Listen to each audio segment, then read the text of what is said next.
I think it's important for women in our community to strengthen their women's groups. We need more women's groups, because I think this is a way of learning from one another and communicating with one another. You know, forming women's groups, even if they don't have one, they can start forming women's groups in the community.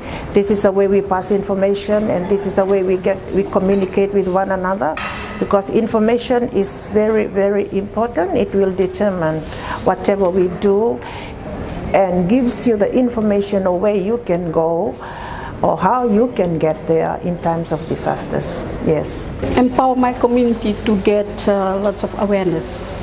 From that, I think we should involve more women so that disaster plans are improved. I think we have to be alert now. We have to listen to the weather. We have to know what to do now, and we have to let our family members and everybody be alert whenever the disaster is coming.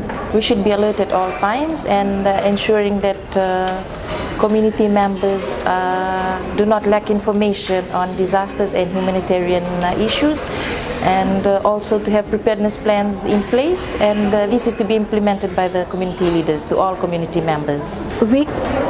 It can be removed if we are prepared all the time. Just like we don't have the disaster to occur, but when we are prepared all the time, we know that we don't have any problem in arranging all the things.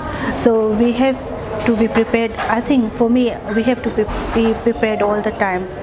Disaster preparedness for me is, as an advisory counselor, I have to look at the whole community residents. I have to seek for a good evacuation center. I have to look for the safety and security of all people, family and people of all age groups, looking at the vulnerables and the disabled people, and we have to see their food security too. For disaster preparedness, we should save dry foods for which can stay for 2 or 3 weeks, like dried beans or any other kind of tin packed foods. We should get more information for that, and I like more women in our local and divisional and national level, so that we can get more information, and